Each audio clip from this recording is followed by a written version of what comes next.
welcome to the General Conference Let Out Day 2.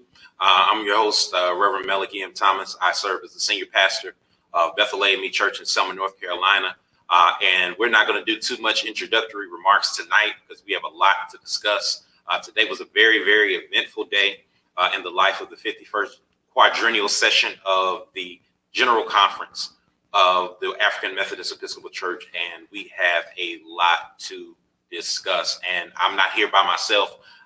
There are three very, very qualified and very learned persons on this panel that we're going to be talking about what happened today. But first, I want to give a special shout out to Brother John Thomas, who gave an excellent report as his first report as the editor-in-chief of the Christian Recorder, the very first, but not the last, according to him, and prayerfully from his lips to God's ears, the last millennial, the first and not the last millennial elected to the general office, but also prayerfully soon we'll have other millennials of all in all types of positions. And so I would like to introduce our guests tonight, and those who will be sharing tonight. We have Reverend Renita Green, who is the esteemed senior pastor of St. James AME Church in Cape Girardeau. See this Cape Girardeau, Missouri, and is also the lead correspondent for the General Conference through the Christian Recorder. We thank God for her. Also, the Reverend Dr. Mark Kelly Tyler, who is the senior pastor of the Mother Bethel AME Church in Philadelphia, Pennsylvania. And then also we have Reverend Jennifer Leath, who is the senior pastor of Campbell Chapel AME Church in Denver, Colorado, as well as a professor, I believe, at Tyler School of Theology at the University of Denver. All right.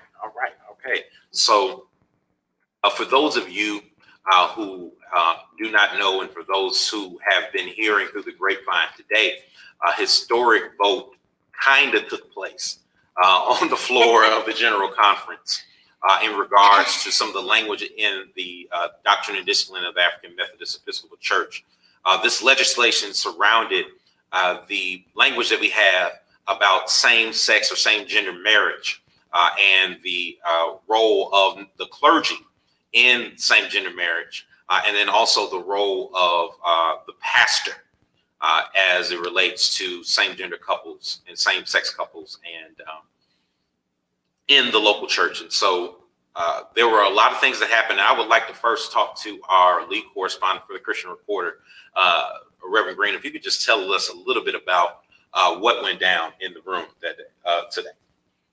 Well, I think we were a little surprised at the way the bill was presented by the revisions committee. That seems to be a constant from those who I've talked to. So there are a number of people watching this who may not be A and B. Mm-hmm. So let's walk them through it. Sure. Yes. Okay. So the revisions committee brought forth the 55 bills that plan to be presented for debate, and there were a number of bills. And this particular bill was JA 205.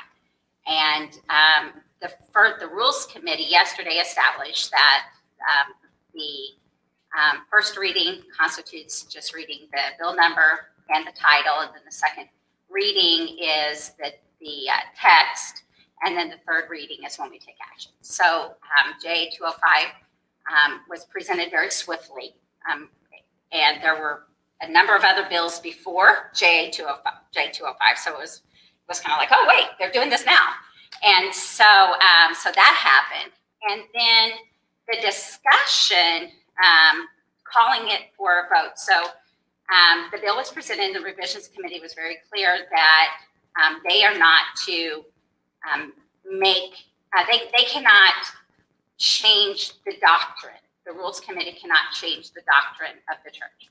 And so JA 205 was presented as a judicial act bill. And so it comes up for the vote. It's called, there's an unreadiness. The unreadiness says that that this bill changes the doctrine. And that was the amendment that they brought up, made a motion for an amendment to kill the bill based upon the fact that it changes the doctrine of the church. And very quickly that went to vote. And there was a very vocal second from the back of the room. And there was no call for discussion.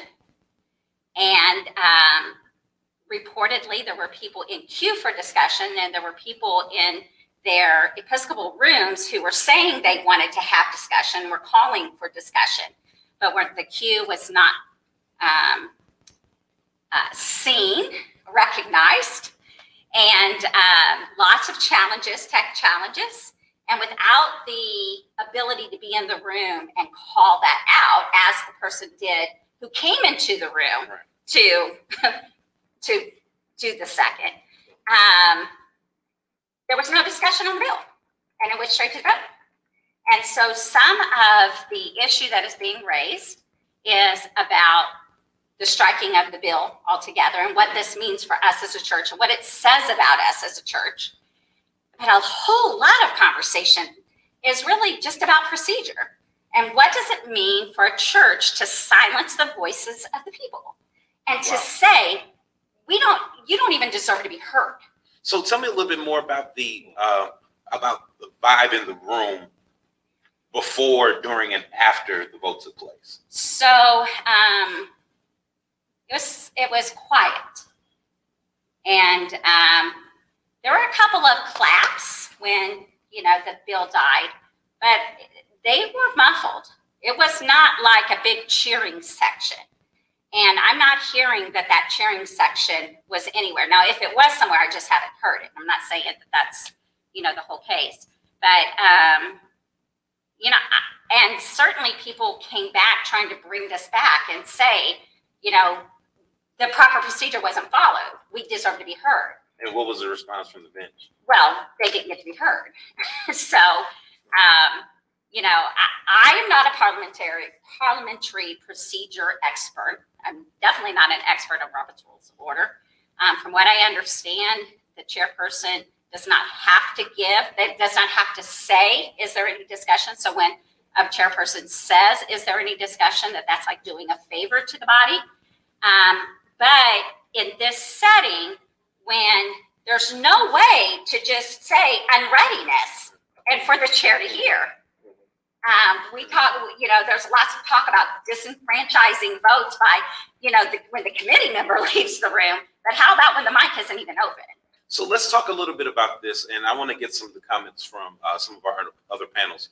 What role did technology play in this particular proceeding, this particular vote? I think had we all been in the same room, the unreadiness would have been heard. So for those who are watching who are not AME, who are not familiar with the AME General Conference, and may think about, COGIC Holy Convocation, Holy Convocation for Full Gospel Baptist Church Fellowship, what is usually the case when it comes to delegates and alternates and observers, the role of them on the floor of the General Conference? So there's boundaries of the conference. So there's particular areas that are marked off for those who have been elected to represent the body that they come from. So like I'm in the 5th Episcopal District, there are people who are elected from each conference. They sit within the boundaries of the conference and we vote together as a delegation. When we are all sitting together, we have the opportunity, the delegates have the opportunity to go to the mic, to get in queue to be heard. So in this setting, because of COVID safety precautions, the delegations are in separate rooms at various hotels. There are mics in the room, and it's like being zoomed in, piped in. Maybe it's something a little more sophisticated than Zoom. I'm not sure. Not the tech person, but there's a queue, and they can get in queue, but it's all an electronic queue. So there has been some, well, we didn't see the queue isn't registering, the mic's not on, or we didn't see you. And by the time people are getting called on, it could be 2 or 3 issues down the road before, and they're like, oh, well, that doesn't have anything to do with this, so no, you can't talk on that. Wow, that was, thank you for that explanation, just making it very clear for those who are not here. There are some AMEs who have never been to a general conference, and making it very clear for them what happened in that room is going to help provide a lot more context. So thank you. So Reverend Tyler, Pastor Tyler, you have distinguished yourself over the years, not only as an activist, but also as a scholar, as somebody who has spoken out on the side of the oppressed, but also you are a leader in the Connection Church. So can you speak a little bit more to how this moment, what this moment means, how it contextualizes itself, not just now, but also historically as a church? Well, first of all, I'm glad to be here, Dr. Leath, who's the daughter of Mother Bethel, and they take great pride in that. And Reverend Green, who I've known, again, for a very long time and just really admire your work in Missouri. And of course, Reverend Melech, you as well, kind of work that we've been doing together on some documentary projects. So I want to just add one thing to add one more piece of context for the people who are not here. In addition to everything Reverend Green said, we have about 300 people who are overseas, or as Bishop Adams would remind us, we're overseas to them, that are not on this continent, who were supposed to be in Cape Town, but can't get to South Africa because it's now shut down. So they are Zooming from homes in Zambia, Zimbabwe, Liberia, and multiple countries, and sometimes that's hit or miss. So you're about disenfranchised, them just trying to even get a signal that holds is an entire, in my opinion, we should probably table everything, elect bishops and general officers, assign people, and go home at this point. Because it's very difficult trying to conduct real business under these conditions. And we're already, is tomorrow day 3? Yeah, so I'm not sure exactly what we're really going to accomplish, and I appreciate all of the effort people went through to make this happen. But it's been a difficult year for everyone, and I don't think anybody would be too upset about that. That being said, there seems to be a spirit of disenfranchisement that is running through the world that is caught hold within our own denomination. We watched it on January 6th in this country. This morning, we woke to the news of the president of Haiti, where we have churches, and one of the pastors here I heard did an impassioned plea, was murdered in his own home. Just these repeated stories. And for the 4 of us, who I know personally all work in the activist space, fighting against police injustice, it's difficult to come to your church and then have to struggle to be heard in a place where it should be safe. My 16-year-old daughter came out earlier this year, and I was on the phone with one of the young preachers in our district tonight, and she called. I thought she's calling to ask for money like 16-year-olds do. She called to tell me that her friends sent her the story, and she didn't understand the parliamentary piece. But I said, do you mind if I put you on the phone? And so we did a 3-way call, and she starts talking about how disappointed.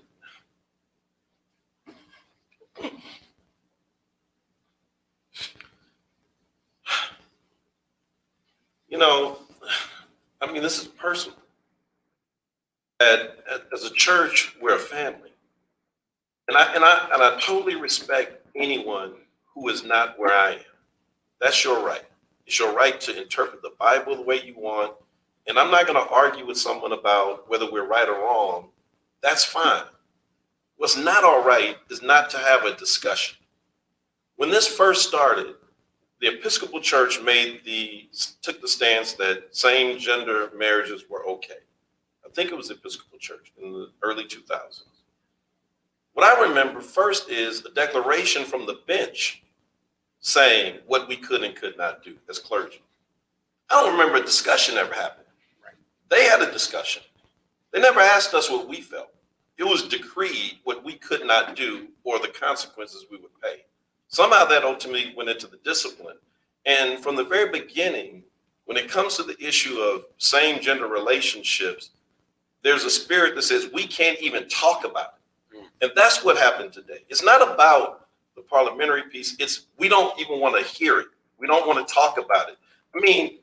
That happened in the Bible, as I recall, shortly after Pentecost, and it led to Stephen being stoned, where folk covered their ears, didn't want to hear it.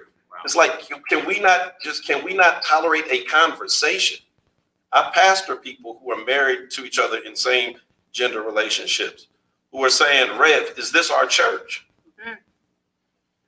So, and I recognize that we are a 40 nation, 5 continent church, and we're going to be in different places, but we have to have enough love for each other to have a simple conversation. This is not going away. And what is divisive is not talking and shutting down debate, acting like a bunch of white supremacists on January 6th. Wow. Mm. Thank you for that. And we are definitely praying for your daughter and your family this time. So Reverend Dr. Leath, speak to us about not only what occurred in this vote, but also speak to us what happened in the mood in you're a delegate from the 5th Episcopal District, which is all the churches west of the Mississippi. Speak to us about what happened in the room. And then also, because as a theologian, as a scholar, give us some theological context to what we need to be thinking as a church, and also just historically as African Methodists. Well, thank you. As a queer woman, today was hard. It was unsurprising, but it was also disappointing. I'd like to share from Mark, the 7th chapter, the 6th through the 8th verses. He said to them, Isaiah prophesied rightly about you hypocrites, as it is written, this people honors me with their lips, but their hearts are far from me. In vain do they worship me, teaching human precepts as doctrines. You abandon the commandment of God and hold to human tradition. Today, human tradition and a culture prevailed. As Methodists, we do value tradition, but not all of our traditions are traditions of exclusion. My God. We have traditions that also say that we speak truth to power, that we don't allow people to be silenced, that when we are silenced, we find ways to take up voice. In fact, that's what people did when they left St. George's. And that's part of our tradition. Not only that, but a lot of people who debate about this matter on theological terms turn to the Bible. And they say, hey, the Bible, it says that this is not acceptable or this is not okay. But it's very clear that we do not have a consistent hermeneutic. We do not have a consistent way of interpreting or understanding the scripture. We make exceptions where it suits us. And then we cloak our tradition in it's about the Bible. Wow. And so I think theologically, that's part of what is happening. Then we ignore some reason that says, hey, genetically, everybody's not the same. And in fact, there's some people who are born intersex. 1 in 125 people is not born with what you would consider normal or standard anatomy for one gender or another. That alone says God created more than male and female. And so why won't our theology catch up to that? And why won't we speak truth to power about anatomical differences, as well as other kinds of DNA and biological differences, as well as the complexities of nature and nurture and the ways that these help to form us as sexual beings. And then finally, experience. And experience is, bottom line. And if you are familiar with Wesleyan tradition, you just heard the Wesleyan quadrilateral. And in experience, we know we've got sisters, we've got brothers, we've got nieces, we've got nephews, we've got friends, we've got colleagues, we've got people who we love, and some of us ourselves are part of a community who knows that our attraction is not as simple as a heteronormative model would suggest it should be. And so when we take all of that, as well as what Bill Lamar might say is the addition of our ancestors, and we hear the voices of those who have gone on before us, those like James Baldwin, those like Audre Lorde, when we hear their voices and recognize their witness, we know that God is calling us to something other than what we've been doing. And to quote James Baldwin in Evidence Not Seen, and then him quoting Revelation and the word to the church at Ephesus, we've got to go and do our first works over again. What is the first work of the church? The first work is the work of love. The first work is love. And every Sunday, if we bother to remember any aspect of the law, we say we are required to love the Lord our God with all of our heart, mind, and soul, and our neighbors as ourselves. And I'm tired of love the sinner, hate the sin, because it's disingenuous. It's not true. How would you feel if someone said, you can love the person you want to marry as your husband or wife, but you can't marry them. You can't spend your life with them in an open and public way. I mean, it's a part of the realization of the fullness of love. That we be able to commit to one another and covenant to one another in relationship. In fact, it's love that has me here, that has us at the table, that means that even when disrespect and dishonor and disenfranchisement are part of the ways that this matter is handled on the floor of the General Conference, I still show up. I still keep fighting. I'm not going. I'm not leaving. I'll be here because this is as much my birthright as it is any of ours. And indeed, I take it as my birthright as a child, as a daughter of Renita Green and Reverend Barry and Richard Allen and Morris Brown and Clementa Pinckney. You know, I'm going on here, but I do believe that in the 5th Episcopal District, the vibe was one of concern and frustration. Number one, on a procedural piece, because our voice was muted, and this was done in a way that is an offense to parliamentary procedure. Period. Really quickly, and I want you to put a pin in that. For those of you who may be new to AME Church, from 3 on, if you are involved in the church, everything that we do from the YPD to the WMS, the lay organization, is governed by parliamentary procedure as dictated by Robert's Rules of Order. And so every meeting is guided by Robert's Rules of Order. And so when we talk about parliamentary procedure, we're directly speaking to that. So go right ahead, Dr.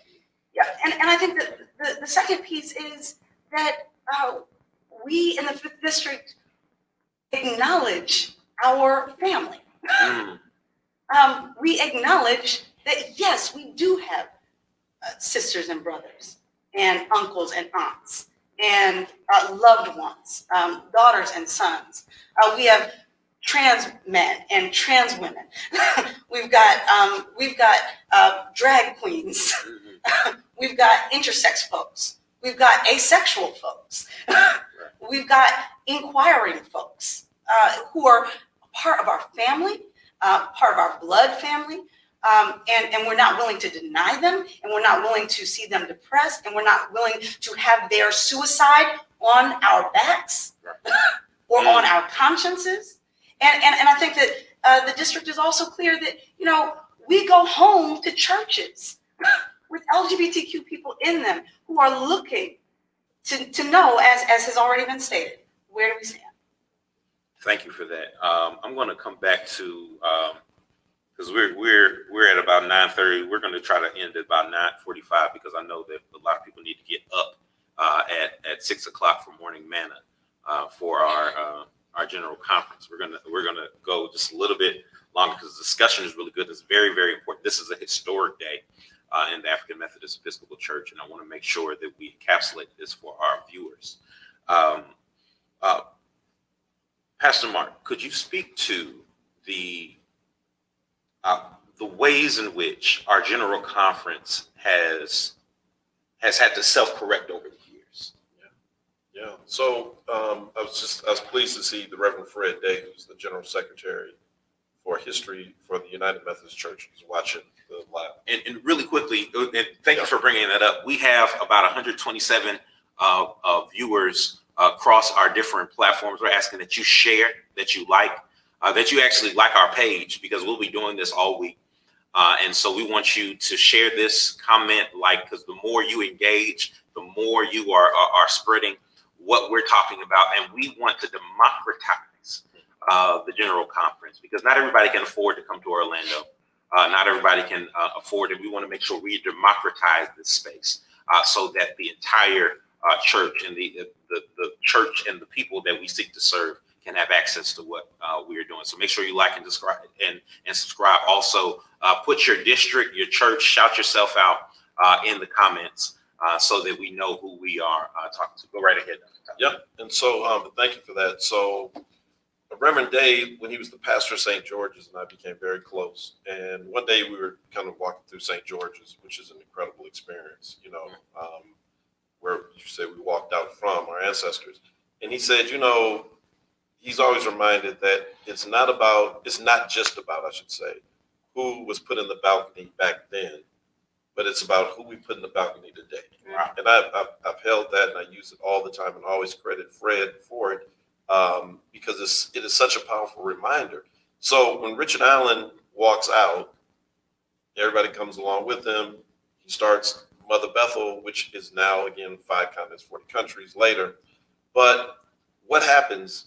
Renita Green shows up and says, "Dear pastor, the Lord's calling me to preach." Richard Allen says, "Oh, the discipline doesn't give anything for you as a woman." And she's relieved because she don't want to preach anyway. She's a real preacher, right? And so Renita Green goes home, but years later, the call comes back. It's irresistible. And she stands up and preaches in the service while Allen is attending, when the pastor who's preaching is failing. Sits down, thinks he's going to throw her out, and he stands and tells the story and says how wrong he was. After hearing her preach, who can deny her? Now, you would imagine, given that, the AME Church would have been on a fast track. But once he dies, the men take over. And one of my heroes who I wrote on in the dissertation, Daniel Payne, was the architect in keeping women, you know, subjected without preaching. And the church goes backwards, right? But Allen's own experience demonstrated that the church from the very beginning had to struggle with being a liberation church that is also oppressing. In the same way that George Washington is fighting the British, coming home to Hercules, cooking for him, and on a judge, you know, taking his boots off. And so in our own history, we've had these moments. In 1844, the church almost split over a proposal for an educated clergy. And the people who saw a better future for us said that if you don't have an educated, trained clergy, we lay people will leave and go to a church with education. And the church did not split. They passed the law in 1844, and that's why all 4 of us have attended seminary and continue to get education. We're probably the most educated clergy of all Black independent denominations, because in 1844, people were courageous enough to push back and say, it's not going to kill the spirit having an educated preacher.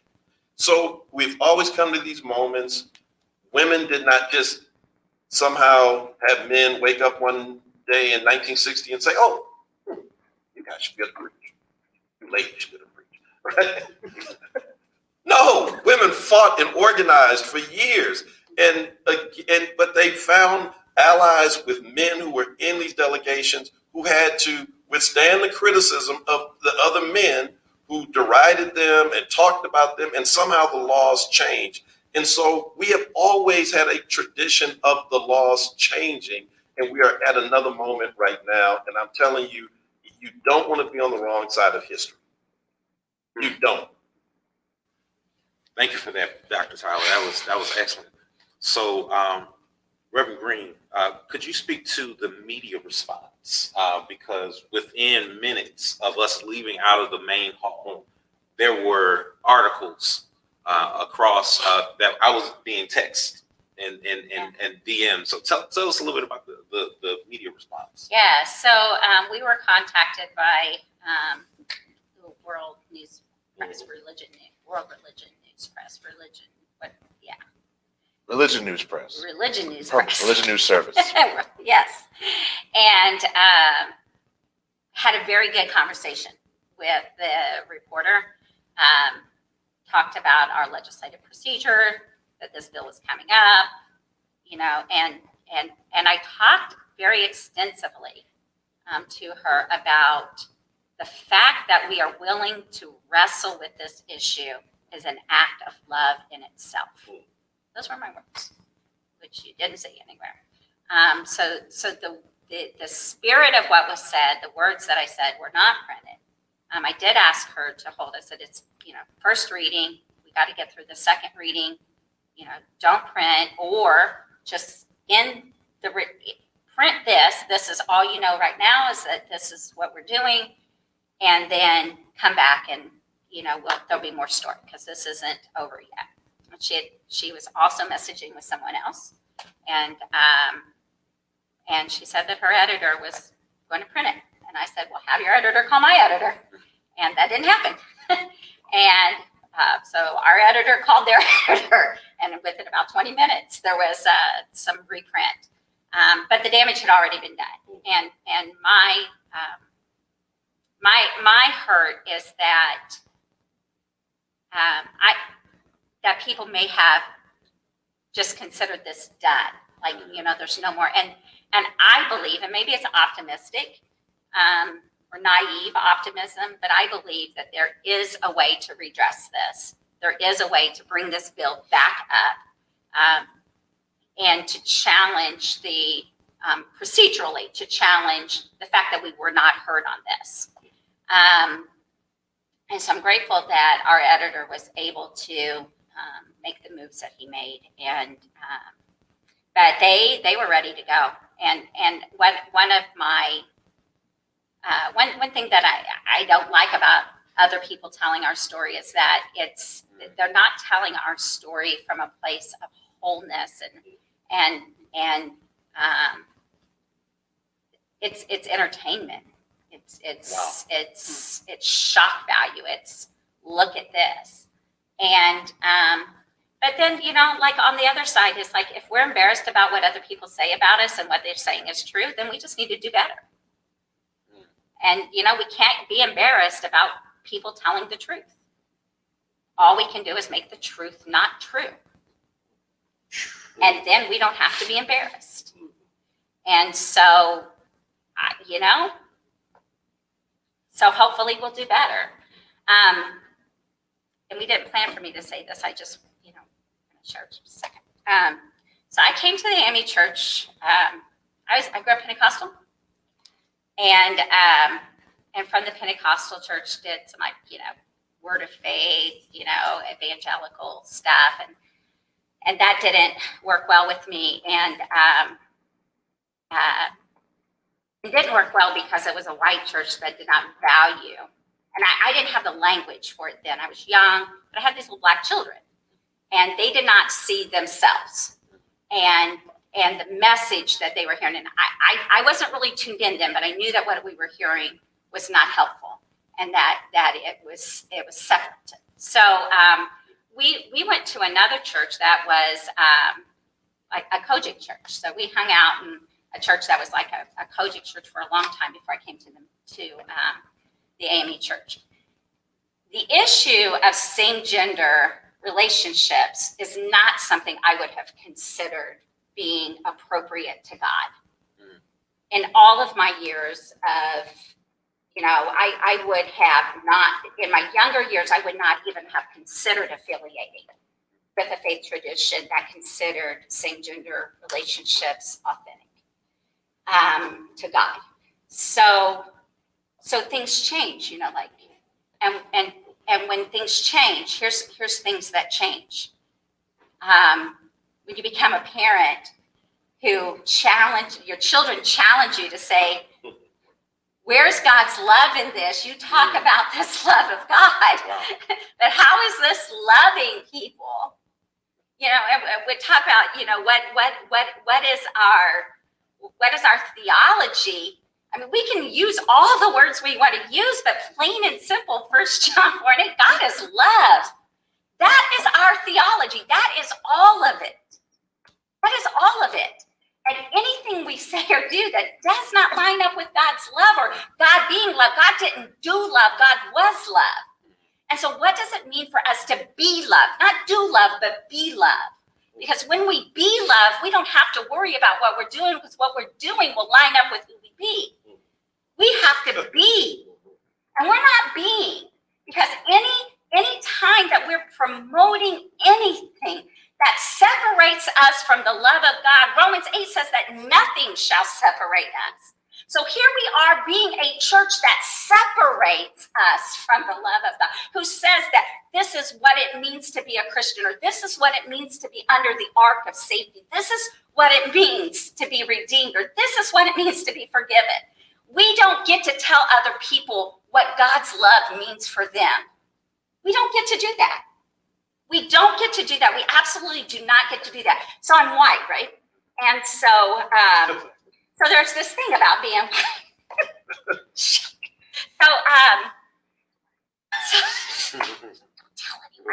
So there's this thing though that white people will talk to me when they think that I'm one of them, like they're white like them, and they'll say things that maybe they wouldn't say in other settings, and this thing about white privilege is like a real thing, and white people don't like to talk about white privilege, but it's like powerful.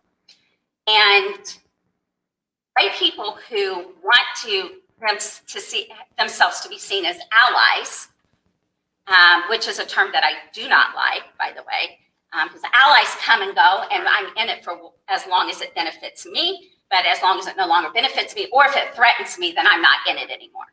So whatever the cause is, we don't need allies. We need co-laborers. So this thing about privilege, they don't want to say it exists, but they also won't deny it or reject it or put themselves in position for it to be denied or rejected. So I'm with you until it's going to cost me something.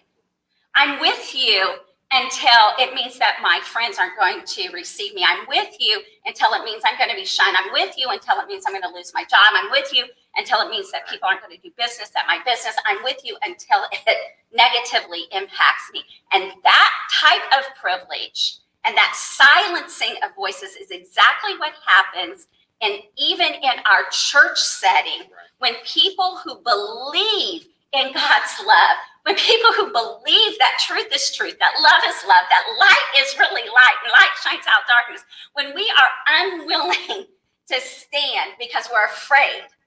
We're afraid that the preachers might shun us. We're afraid that we might lose our position. We're afraid that we're going to lose our connection. We're afraid that we're going to lose our relationships. We're really not willing to put our privilege or our hoped for privileges on the line. What I tell white people when we're doing this kind of discussion, I say, if you're not willing to risk everything, you have risked nothing. Wow. What we cannot do is walk around like we are people who are morally superior when we're doing the very thing that God has called us out of the world to do.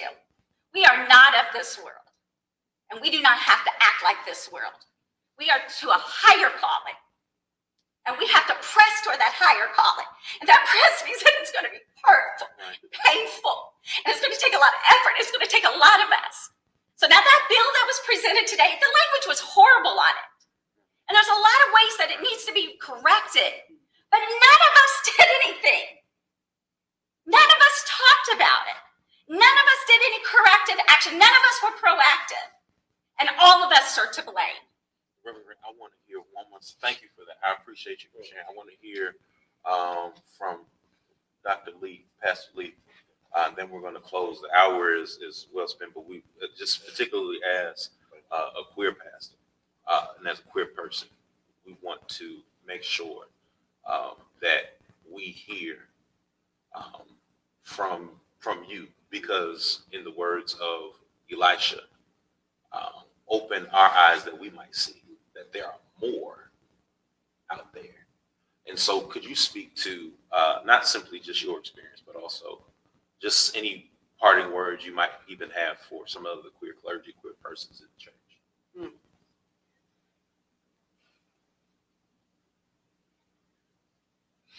We can't give up.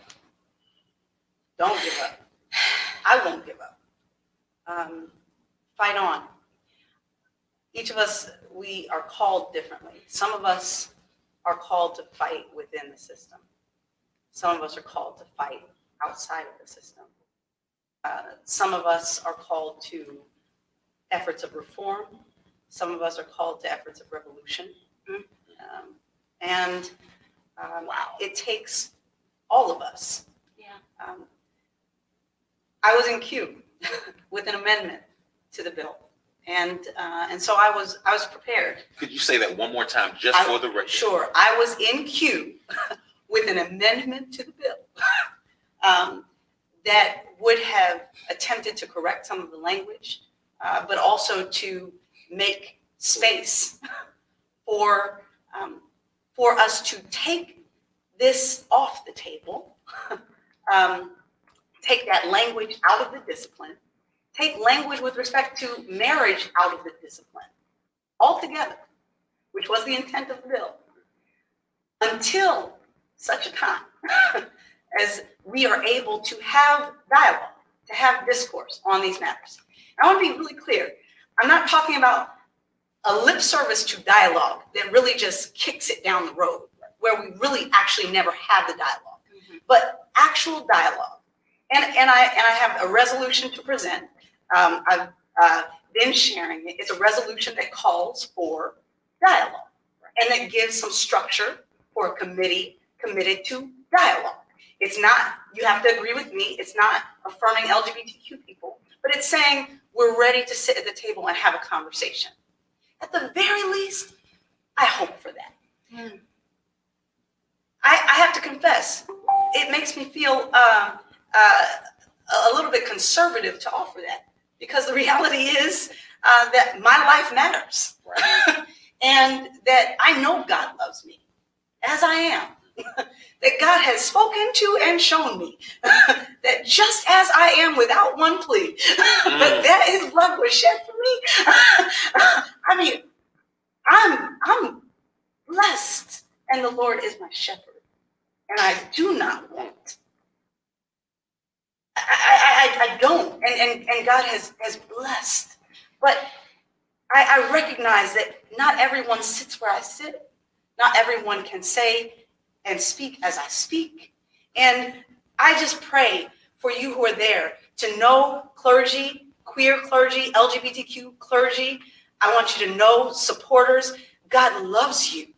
Please don't forget that God loves you and calls you into an action according to your love. That's what Richard Allen wrote, did he not?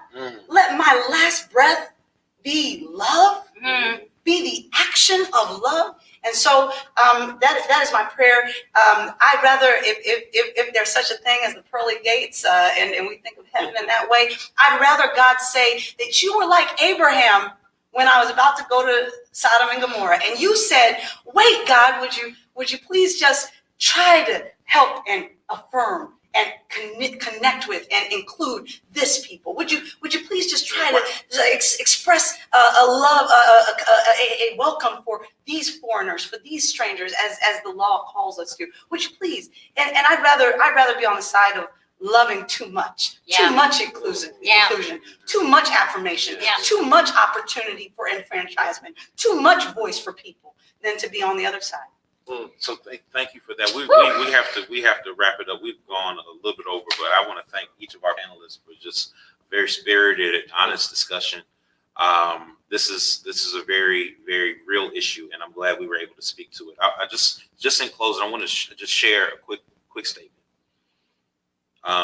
The AME Church has been a part of my family since then. Reverend W. Sampson Brooks, who was the pastor of Bethel in Baltimore, appointed my great-grandfather, Mr. Leon Chambers, as the sexton in their new building at 1300 Druid Hill Avenue.